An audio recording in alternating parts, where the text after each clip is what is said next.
আসসালামু আলাইকুম রহমতুল্লাহি ওয়া বারাকাতুহু। নাহমাদুহু ওয়া নুসাল্লি আলা রাসূলিহিল কারীম, আম্মা বা'দ।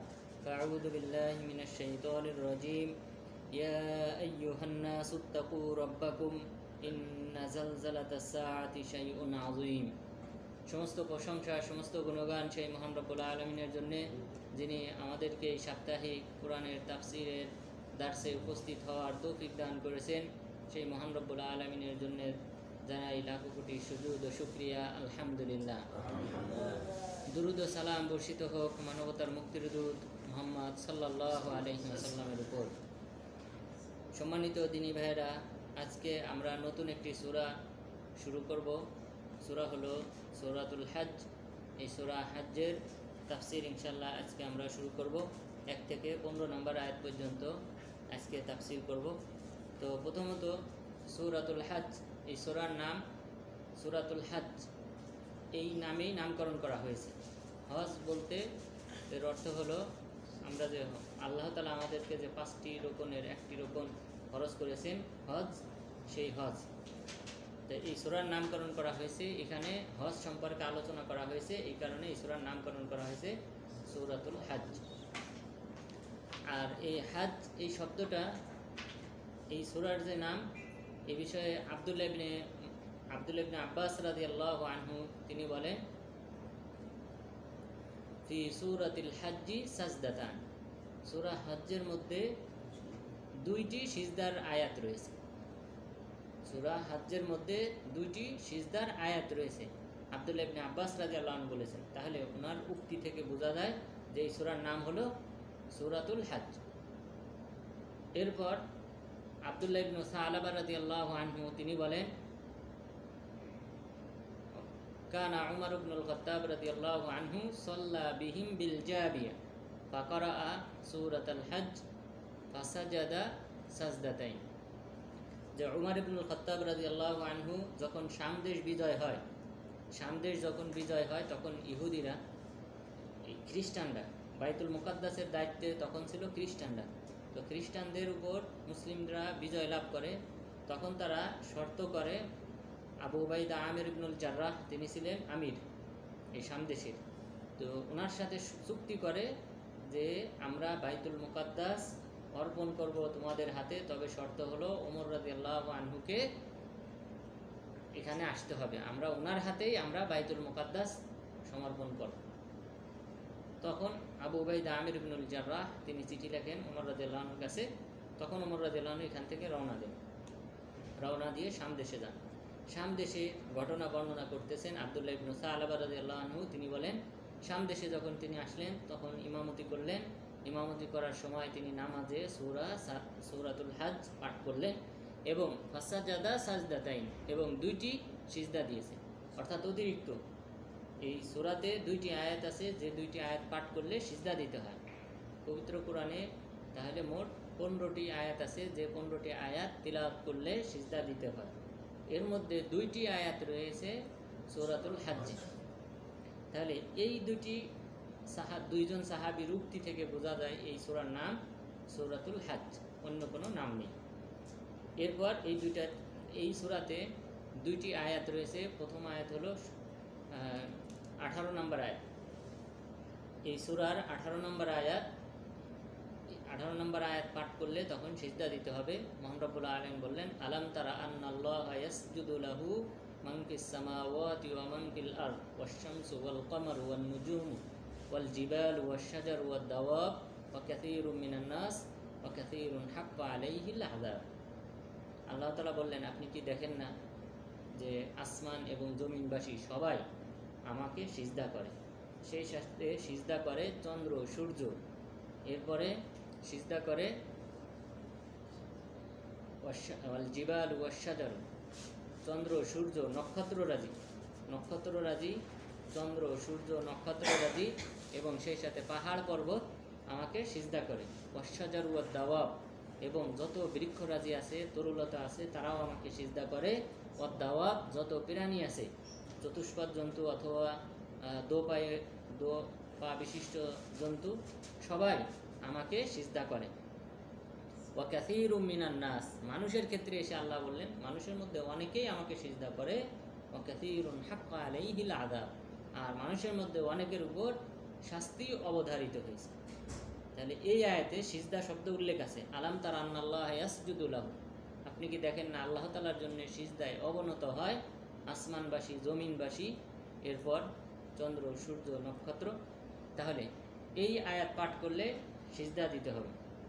এরপর সূরা হাজ্জের আরেকটি আয়াত রয়েছে ৭৭ নম্বর আয়াত, এই আয়াত পাঠ করলেও সিজদা দিতে হবে। মহান রব্বুল আলামিন বললেন, ইয়া আইয়ুহাল্লাযীনা আমানু রুকউ ওয়াসজুদু ওয়া'বুদু রাব্বাকুম ওয়াফআলুল খায়রা লাআল্লাকুম তুফলিহুন। হে মুমিনগণ, তোমরা ইরকাউ, তোমরা রুকু করো, আল্লাহ তাআলার সম্মানার্থে তোমরা রুকু করো, ওয়াসজুদু সিজদা করো, ওয়াফআলুল খায়র এবং ভালো কাজ করো, লাআল্লাকুম তুফলিহুন তাহলে তোমরা সফল কাম হবে। তাহলে সফল কাম, এই আয়াতেও রুকু সিজদার কথা বলা হয়েছে। তাহলে যে কয়টি আয়াত কোরআনে আছে যে আয়াত পাঠ করলে সিজদা দিতে হয়, সেই আয়াত প্রতিটি আয়াতেই সিজদা সংক্রান্ত আলোচনা আছে। সুতরাং এই দুটি আয়াতেও সিজদা সংক্রান্ত আলোচনা আছে এবং এখানে সিজদা দিতে হবে। এরপর দ্বিতীয়, তাহলে প্রথম পয়েন্ট আমরা জানলাম এই সূরার নাম হলো সূরাতুল হজ, দ্বিতীয় কোনো নাম নেই। আর এখানে দলিল হলো আব্দুল্লাহ ইবনে আব্বাস রাদিয়াল্লাহু আনহু এবং আব্দুল্লাহ ইবনে সালাবা, এই দুইজন সাহাবী বলেছেন, উল্লেখ করেছেন যে সূরাতুল হজ, এই সূরাতুল হজ্জে দুইটা সিজদার আয়াত আছে। তাহলে প্রথম আয়াত হলো কত নম্বর আয়াত? 18 নম্বর, আর দ্বিতীয়টি হলো 77 নম্বর আয়াত। এই দুটি আয়াত পাঠ করলে সিজদা দিতে হয়। এরপর এই সূরার, এটা কি মাক্কি না মাদানী, মক্কায় অবতীর্ণ হয়েছে না মদিনায় অবতীর্ণ হয়েছে, এই বিষয়ে আলেমগণ ইখতিলাফ করেছেন। তিনটি মতে ইখতিলাফ হয়েছে। প্রথম মত হলো এটা হলো মাক্কি সূরা, মক্কায় অবতীর্ণ হয়েছে। এরপর কারণ এখানে হজ্জের আলোচনা যেটা, এটা কোথায় অবতীর্ণ হয়েছে? মক্কায়। কারণ যখন হুদাইবিয়ার যে সন্ধিটা হয় ৬ষ্ঠ হিজরিতে, তখন রাসূল সাল্লাল্লাহু আলাইহি ওয়াসাল্লাম কোথায় ছিলেন? মক্কায়। মক্কায় ভিতরে প্রবেশ করতে পারেন নাই হারামের মধ্যে, কিন্তু মক্কাতেই ছিলেন। এরপর তো ওই আয়াতগুলা, তাহলে অনেক আলেম বলেছেন যে এই সূরাটা অবতীর্ণ হয়েছে মক্কায়, আবার অনেক আলেম বলেছেন যে না, এটা অবতীর্ণ হয়েছে মদিনায়, আর কিছু কিছু আলেমগণ বলেছেন যে মক্কা এবং মদিনা দুই জায়গাতেই এই সূরাটা অবতীর্ণ হয়েছে। তাহলে তিনটা মতে আলেমগণ ইখতিলাফ করেছেন। তার মধ্যে রাজে মত হলো, সবচেয়ে গ্রহণযোগ্য মত হলো যেটা মাদানী, এই সূরাটা মদিনাতে অবতীর্ণ হয়েছে। অর্থাৎ মদিনাতে অবতীর্ণ হয়েছে। হিসাবটা কিভাবে করা হয়, সূরাটা যে মক্কি না মাদানী, এই হিসাবটা কিভাবে করা হয়? এই হিসাবটা করা হয় হিজরতের পরে। মক্কা থেকে রাসূল সাল্লাল্লাহু আলাইহি ওয়াসাল্লাম মদিনাতে হিজরত করে আসার পর যে সূরা অবতীর্ণ হয়েছে, সেই সূরাকে মাদানী বলা হয়। সেটা মক্কাতে অবতীর্ণ হোক, তাবুকে অবতীর্ণ হোক এবং অন্য যে জায়গায় অবতীর্ণ হোক। কারণ অনেক সূরা তো বিভিন্ন জায়গায় অবতীর্ণ হয়েছে, তাবুক যুদ্ধে, তারপর খয়বার যুদ্ধে, বিভিন্ন যুদ্ধে সংক্রান্ত, বদর যুদ্ধে, কিন্তু সেই স্থান ভেদে কিন্তু নাম চেঞ্জ হয় নাই। নাম কিন্তু এটা মদিনায় আসার পরে এইসব যুদ্ধ ঘটেছে, সুতরাং এইগুলা মাদানী সূরা হিসেবে কি করা হয়, গণ্য করা হয়।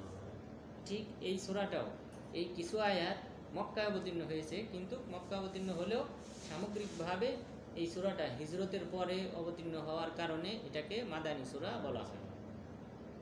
এটা হলো গ্রহণযোগ্য মত।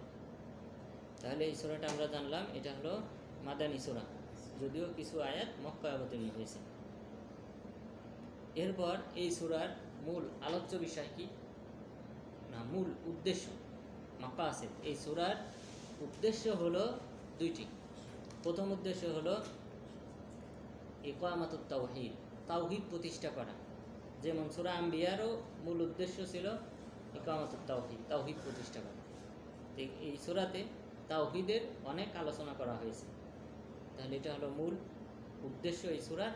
দ্বিতীয় উদ্দেশ্য হলো যে ইসবাতুল বা'স, পুনরুত্থান দিবস। পুনরুত্থান দিবস এই সূরাতে স্পষ্টভাবে এই সূরাতে পুনরুত্থান দিবস সম্পর্কে আলোচনা করা হয়েছে এবং পুনরুত্থান যে হবে সেটা সাব্যস্ত করা হয়েছে।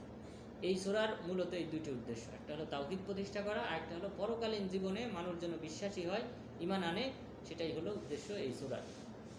এরপর এই সূরার মূল আলোচ্য বিষয় কী ছিল?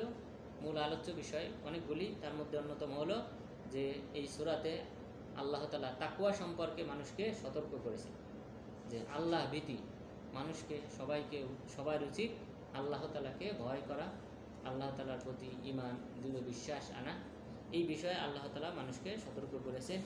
এরপর দ্বিতীয় যে বিষয় নিয়ে এই সূরাতে আলোচনা করা হয়েছে তা হলো হজ সম্পর্কে মানুষকে অবহিত করা হয়েছে, হজ করতে উৎসাহিত করা হয়েছে, বরং ইব্রাহিম আলাইহিস সালামকে ঘোষণা দিতে বলা হয়েছে এই সূরাতে যে আপনি হজের ঘোষণা দিন। এরপর তাহলে তাকওয়া এবং হজ সম্পর্কে এই সূরাতে আলোচনা করা হয়েছে। এরপর পুনরুত্থান দিবস কিয়ামত সম্পর্কে আলোচনা করা হয়েছে, কিয়ামতের সময় কি ঘটবে বা হাসরের মাঠে কি পরিস্থিতি হবে সেই বিষয়েও এই সূরাতে আলোচনা করা হয়েছে। এরপর আল্লাহ তাআলা এই সূরাতে গুরুত্বপূর্ণ আরেকটা বিষয়ের দিকে ইঙ্গিত করেছেন, সেটা হলো মানুষের সৃষ্টি। মানুষের সৃষ্টিটা কিভাবে হয়েছে, ক্রমবিকাশ কিভাবে ঘটে, এটা আল্লাহ তাআলা এই সূরাতে আলোচনা করেছেন। তাহলে আমরা জানলাম যে এই সূরার নাম হলো সূরাতুল হজ। এই সূরাতে দুটি আয়াত আছে, যে দুটি আয়াত পাঠ করলে সিজদা দিতে হয়। এরপর এই সূরাটি মাদানী, যদিও কিছু কিছু আয়াত মক্কায় অবতীর্ণ হয়েছে, তবুও সামগ্রিকভাবে এই সূরাকে মাদানী সূরা হিসেবে গণ্য করা হয়। আর মাদানী সূরা মোট কতটি? পবিত্র কোরআনে 28টি মাদানী সূরা আছে, আর মাক্কি সূরা আছে কত? 86টি। তাহলে 28টি মাদানী সূরা আছে, তার মধ্যে একটা হলো সূরাতুল হজ। এরপর এই সূরার মূল উদ্দেশ্য হলো দুটি, একটা হলো তাওহীদ প্রতিষ্ঠা করা, দ্বিতীয় উদ্দেশ্য হলো পুনরুত্থান দিবসের প্রতি মানুষ যেন ঈমান আনে, এটা হলো উদ্দেশ্য। এরপর এখানে আলোচ্য বিষয় সম্পর্কে আল্লাহ তাআলা অনেকগুলি বিষয় আলোচনা করেছেন, তার মধ্যে অন্যতম হলো তাকওয়া অর্জন করা, আল্লাহ ভীতি অর্জন করা, এই বিষয়ে। এরপর হজ সম্পর্কে আল্লাহ তাআলা আলোচনা করেছেন। এরপর পুনরুত্থান দিবস তথা কিয়ামত সম্পর্কে আল্লাহ তাআলা আলোচনা করেছেন। এরপর আলোচনা করেছেন মানুষের সৃষ্টি সম্পর্কে, ক্রমবিকাশ কিভাবে হয় সেই সম্পর্কেও আল্লাহ তাআলা আলোচনা করেছেন। বিসমিল্লাহির রহমানির রহিম। ইয়া আইয়ুহান নাসু তাকু রাব্বাকুম ইন্না যালজালাতাস সাআতি শাইউন আযীম। মহান রব্বুল আলামিন প্রথম আয়াতে বলতেছেন, হে মানুষ সকল, ইত্তাকু রাব্বাকুম, তোমরা তোমাদের রবকে ভয় করো। ইন্না যালজালাতাস সাআতি শাইউন আযীম, কেননা জেনে রেখো নিশ্চয়ই কিয়ামত দিবসের যে মহাপ্রলয়, সেই প্রলয়টা হলো শাইউন আযীম, ভয়ঙ্কর বিষয়। পরকালীন জীবনের কিয়ামত যে ঘটবে, পুনরুত্থান যে ঘটবে, এর মহাপ্রলয়, এই দিবসটা হলো একটা ভয়ঙ্কর দিবস।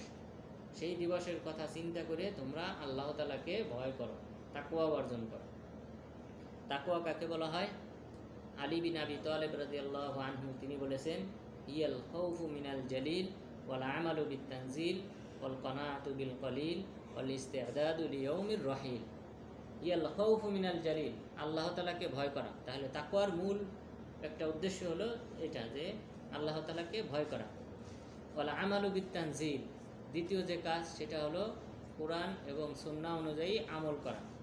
ওয়াল আমালু বিত তানজিল, তানজিল মানে যে কোরআন ওহী যে অবতীর্ণ হয়েছে আল্লাহ তাআলার পক্ষ থেকে, সেই ওহী অনুযায়ী আমল করা, এটা হলো তাকওয়ার দাবি।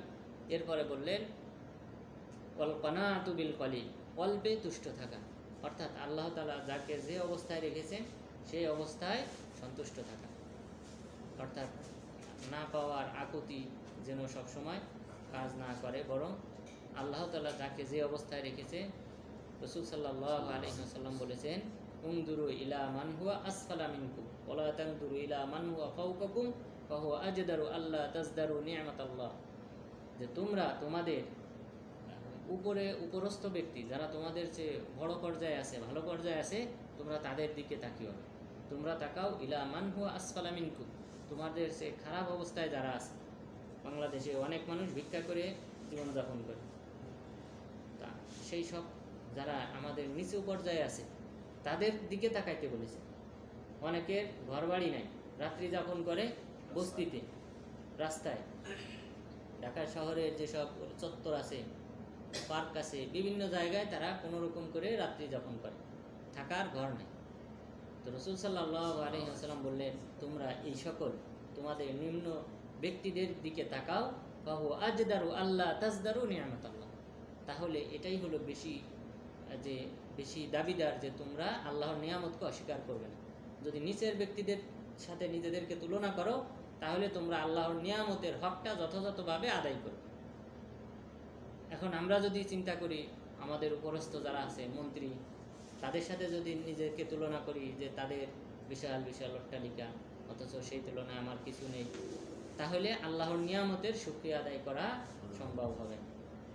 তাহলে তাকওয়ার একটা অন্যতম দাবি হলো ওয়াল কানাআতু বিল কলিল, অল্পে তুষ্ট থাকা। এরপর আলী রাদিয়াল্লাহু আনহু তাকওয়ার সংজ্ঞায় আরো বললেন, ওয়াল ইস্তিআদাদু লিয়াউমির রহিল, প্রস্থান করার জন্য, এই পৃথিবীর জীবন ছেড়ে পরকালীন জীবনে অনুপ্রবেশের জন্য প্রস্তুত নেওয়া। অর্থাৎ পরকালীন জীবনের জন্য প্রস্তুত নেওয়া, এটা হলো এই তাকওয়ার দাবি। তাহলে যে ব্যক্তি প্রথমে আল্লাহ তাআলাকে ভয় করলো এবং আল্লাহ তাআলার দেওয়া বিধান ওহী অনুযায়ী আমল করলো এবং সেই সাথে অল্পে সন্তুষ্ট থাকলো এবং সেই সাথে পরকালীন জীবনে ফিরে যাওয়ার জন্য প্রস্তুত নিল, সেই হলো প্রকৃতপক্ষে মুত্তাকি, তাকওয়াবান ব্যক্তি। তাহলে তাকওয়ার দাবি হলো এই চারটি। এরপর ওমর ইবনে আব্দুল আজিজ রাহিমাহুল্লাহ, তিনি মুসলিম খলিফা ছিলেন এবং তাকে বলা হয় পঞ্চম খলিফা। অর্থাৎ প্রথম চারজন খলিফা আবু বকর, ওমর, উসমান এবং আলী রাদিয়াল্লাহু আনহুম, এই চারজনের পর ইনাদের শাসনকাল শেষ হয়েছে 40 হিজরিতে। 99 হিজরিতে একজন খলিফা আসেন, তার নাম হলো ওমর বিন আব্দুল আজিজ। তিনি এই চারজন খলিফাকে অনুসরণ করেছেন রাষ্ট্র পরিচালনা করার ক্ষেত্রে, এই ইনসাফের ভিত্তিতে। তো সেই ওমর বিন আব্দুল আজিজকে এই কারণে যুক্ত করা হয় যে পঞ্চম খলিফা হিসেবে। যদিও তিনি তার আগে অনেক খলিফা গেছে, শাসক গেছে, কিন্তু তাদেরকে বাদ দিয়ে ওনাকে বলা হয় পঞ্চম খলিফা। কারণ তার সময়ে তিনি ইনসাফ প্রতিষ্ঠা করেছিলেন যেভাবে প্রথম চারজন খলিফা ইনসাফ প্রতিষ্ঠা করেছিলেন। তিনি বংশীয় মর্যাদা, তারপর ইত্যাদির দিকে তাকান না। তিনি যে বানু উমাইয়ার ছিলেন, বানু উমাইয়ার যারা শাসক ছিল, আমির ছিল, তিনি তাদের কারোর প্রতি ন্যূনতম ছাড় দেননি। তিনি ইনসাফ ভিত্তিতে কি করেছেন, বিচার ফয়সালা করেছেন। ওনার সময়ে যারা খাওয়ারেজ ছিল, যারা মুসলিম খলিফার বিরুদ্ধে যুদ্ধ করত, আলী রাদিয়াল্লাহু আনহুর সময় থেকে এই দলটা বের হয়েছিল, তাদের সাথে তিনি সরাসরি তাদেরকে ডাকার পর তাদের সাথে আলাপ আলোচনা করার পর তারা স্বীকার করেছিল যে আপনি যতদিন আছেন খলিফা হিসেবে ততদিন আমরা বিদ্রোহ করব না, কোনো অঞ্চলে আপনার কোনো আমিরকে আমরা হত্যা করব না। অর্থাৎ সেই সময় সম্পূর্ণ শান্তিতে মানুষ বসবাস শুরু করে, তখন কোনো ফিতনা ফাসাদ ছিল না মুসলিমদের মধ্যে। তো এই মুসলিম খলিফা, এই শাসক, তিনি বলতেছেন তাকওয়ার সংজ্ঞায় তারকু মা নাহাহুল্লাহ, আল্লাহ তাআলা যা নিষেধ করেছেন সেটা পরিহার করা, এটা হলো তাকওয়ার দাবি। ওয়া আদাউ মাফতারাদাল্লাহ, আর আল্লাহ তাআলা যা ফরজ করেছেন সেটা আদায় করার নাম হলো তাকওয়া। এই সংজ্ঞাটা কিন্তু দুই কথাই হলেও, সংক্ষিপ্ত হলেও, এটাই প্রকৃত সংজ্ঞা তাকওয়ার, যে আল্লাহ তাআলা যেটা নিষেধ করেছেন, হারাম করেছেন, সেটা পরিহার করা, বর্জন করা, আর আল্লাহ তাআলা যেটা ফরজ করেছেন সেটা আদায় করা। তাহলেই আপনার পরিপূর্ণ আল্লাহ তাআলাকে ভয় করা হবে। তো এটা একটা অন্যতম একটা সংজ্ঞা। তাহলে আমরা দুইটা সংজ্ঞা জানলাম তাকওয়ার। প্রথম যেটা বলেছেন আলী রাদিয়াল্লাহু আনহু, যে সেখানে দাবি হলো চারটি, আর ওমর বিন আব্দুল আজিজ তিনি একটা সংজ্ঞা দিয়েছেন, সেখানে দাবি হলো দুইটি। আল্লাহ তাআলা যা হারাম করেছেন সেই হারাম বস্তু থেকে বিরত থাকা এবং আল্লাহ তাআলা যা ফরজ করেছেন সেটা আদায় করা। এরপর মহান রব্বুল আলামিনকে কেন ভয় করতে হবে সেই দিকে আল্লাহ তাআলা ইঙ্গিত দিয়ে বললেন, ইন্না জালজালাতাস সাআতি শাইউন আযীম, জেনে রেখো নিশ্চয়ই যে মহাপ্রলয় কিয়ামত দিবস হবে সেটা হলো একটা ভয়ঙ্কর দিবস। এই দিবসে কেমন ভয়ঙ্কর, ইয়াউমা তারাউনাহা তাযহালু কুল্লু মুরদিআতিন আম্মা আরদাত, সেদিন তোমরা দেখবে তাযহালু কুল্লু মুরদিআ, প্রত্যেক যেই ধাত্রী মা তার সন্তানকে ভুলে যাবে। অর্থাৎ আমাদের মা আমাদেরকে দুধ পান করিয়েছে, কিন্তু সেই ধাত্রী মাও আমাদেরকে চিনতে ভুল করবে, ভুলে যাবে। সে মনে করবে আমার কোনো সন্তান ছিল না। অর্থাৎ সেই দিন এত কঠিন হবে, সেই সময় মানুষ তার সন্তানকে ভুলে যাবে। অর্থাৎ সাধারণত মানুষ তার সন্তানকে ভোলে না, কিন্তু কিয়ামতের ওই পরিস্থিতির কারণে সেদিন সবাই, এমনকি দুধ পানকারিনী মাও সন্তানের কথা ভুলে যাবে। ওয়াতাযাউ কুল্লু যাতি হামলিন হামলাহা, এবং প্রত্যেক গর্ভবতী নারী তার গর্ভ ভূপাতিত করবে, অর্থাৎ তার গর্ভ পড়ে যাবে। এই কঠিন মুহূর্তে, ভয়ঙ্কর দিবসে যদি গর্ভবতী কোনো মহিলা থাকে তাহলে তার গর্ভপাত হয়ে যাবে। এই কঠিন মুহূর্তে ভয়ঙ্কর পরিস্থিতি দেখে তার সন্তান প্রসব হয়ে যাবে তার অনিচ্ছা সত্ত্বে। তাহলে এমন ভয়ঙ্কর দিবস আসবে, এ হলো কিয়ামত। ওয়াতারান নাসা সুকারা, আর আপনি মানুষদেরকে দেখবেন সুকারা তথা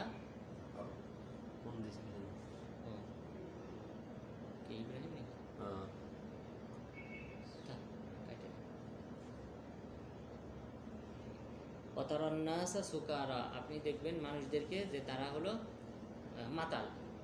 সুকারা বলা হয় যদি কেউ মদ পান করে, মদ পান করার কারণে ব্রেন যখন আউট হয়ে যায় তখন মানুষ যেমন আচরণ করে, অর্থাৎ স্বাভাবিক থাকে না, এটাকে বলা হয় সুকারা, পাগল, মাতাল, নেশাগ্রস্ত। তাহলে আল্লাহ তাআলা বলতেছেন ওয়াতারান নাসা সুকারা, কিয়ামত দিবসে আপনি মানুষদেরকে দেখবেন নেশাগ্রস্ত অবস্থা। অর্থাৎ এমন ভয়ঙ্কর দিবস হবে যে সেদিন মানুষকে পাগল মনে হবে, মাতাল, নেশাগ্রস্ত মনে হবে। ওমা হুম বিসুকারা, অথচ তারা নেশাগ্রস্ত নয়, কিন্তু এই পরিস্থিতির কারণে, ভয়ঙ্কর পরিস্থিতির কারণে তাদেরকে নেশাগ্রস্ত মনে হবে। ওয়ালাকিন্না আযাবাল্লাহি শাদীদ, কিন্তু আল্লাহ তাআলার শাস্তিটা হলো কঠিন। তারা প্রকৃতপক্ষে নেশাগ্রস্ত না, বরং আল্লাহ তাআলার শাস্তির কারণে তাদেরকে দেখে মনে হবে তারা নেশাগ্রস্ত, তাদের কোনো বিবেক নেই, এমন মনে হবে কিয়ামত দিবসে। এরপর তাহলে আল্লাহ তাআলা এখানে কিয়ামত দিবসের কথা ইঙ্গিত দিলেন। এরপর মক্কার কুরাইশরা সবচেয়ে বেশি যে বিষয়টা কঠোরভাবে অস্বীকার করেছে সেটা হলো কি? পুনরুত্থান। আল্লাহ তাআলা হাইহাতা হাইহাতা লিমা তুআদুন, কুরাইশরা বলতেছে কতই না দূরের বিষয়, তোমাদেরকে যে পুনরুত্থান দিবসের সম্পর্কে অবহিত করা হয়, প্রতিশ্রুতি দেওয়া হয়, সেটা না কতই না দূরের বিষয়। অর্থাৎ এটা কোনোদিন ঘটতে পারে না। যেসব মানুষ মাংস, হাড্ডি, মাটির সাথে যে যাদের মিশে যাবে, সেখান থেকে আবার কিভাবে আল্লাহ তাআলা মানুষকে পুনরুত্থান ঘটাবে। ওরা সবচেয়ে বেশি কঠোরভাবে তারা প্রতিবাদ করেছে এবং অস্বীকার করেছে, সেটা হলো এই কিয়ামত দিবসকে, পরকালীন জীবনকে অস্বীকার করেছে। আল্লাহ তাআলা তাদের এই মক্কার কুরাইশদেরকে সমালোচনা করে বলতেছেন ওয়ামিনান নাসি মান ইউজাদিলু ফিল্লাহি বিগাইরি ইলম, মানুষের মধ্য থেকে অনেকেই আল্লাহ তাআলা সম্পর্কে না জেনে মন্তব্য করে, আল্লাহ তাআলা সম্পর্কে না জেনে মন্তব্য করে। ওয়ায়াত্তাবিউ কুল্লা শাইতানিম মারিদ, এবং সে অনুসরণ করে প্রত্যেক অবাধ্য শয়তানকে। ওয়ায়াত্তাবিউ কুল্লা শাইতানিম মারিদ, মারিদ মানে অবাধ্য প্রত্যেক শয়তানের অনুসরণ করে, আর সে আল্লাহ তাআলা সম্পর্কে না জেনে সে মন্তব্য করে। কি মন্তব্য? কোন বিষয়? যে আল্লাহ তাআলা পুনরুত্থান ঘটাতে সক্ষম নয়। অর্থাৎ মানুষকে এই হাড্ডি, মাংস এগুলি যখন মাটিতে মিশে যাবে, এখান থেকে আবার মানুষকে পুনরুত্থান ঘটানো সম্ভব না আল্লাহ তাআলার পক্ষে। এটা মক্কার কুরাইশদের জোরালো দাবি ছিল। তা আল্লাহ তাআলা তাদের সমালোচনা করে বললেন, মানুষের মধ্যে অনেকেই আল্লাহ তাআলা সম্পর্কে না জেনে, আল্লাহ তাআলার ক্ষমতা সম্পর্কে না জেনে তারা মন্তব্য করে আর শয়তান, বিতাড়িত শয়তানের অনুসরণ করে। কুতিবা আলাইহি আন্নাহু মান তাওয়াল্লাহু, এরপর আল্লাহ তাআলা বলতেছেন এই শয়তানের যে অনুসরণ করে, শয়তানের ওয়াসওয়াসায়, কুমন্ত্রণায় পড়ে যে আল্লাহ তাআলা সম্পর্কে বিরূপ মন্তব্য করে, ওমান কুতিবা আলাইহি, এই শয়তানের উপর আবশ্যক করে দেওয়া হয়েছে আন্নাহু মান তাওয়াল্লাহু, যে ব্যক্তি শয়তানকে বন্ধু হিসেবে গ্রহণ করবে, ফা আন্নাহু ইদুল্লাহু, সে তাকে পথভ্রষ্ট করবেই। শয়তান যাকে শয়তানকে যদি কেউ বন্ধু হিসেবে গ্রহণ করে, তাহলে শয়তান এই মানুষটাকে পথভ্রষ্ট করেই ছাড়বে। ওয়াহদিহি ইলা আযাবিস সাঈর, এবং শয়তান তাকে নিয়ে যাবে সাঈর তথা যন্ত্রণাদায়ক শাস্তি তথা জাহান্নামের শাস্তির দিকে তাকে নিয়ে যাবে, ধাবিত করবে। তাহলে আল্লাহ তাআলা এই আয়াতে বলতেছেন শয়তানকে যারা অনুসরণ করবে, শয়তান তাদেরকে পথভ্রষ্ট করবে আর ফলাফল হিসেবে তারা জাহান্নামী হবে। সাঈর জাহান্নামের একটা নাম, জাহান্নামের একটা নাম হলো সাঈর।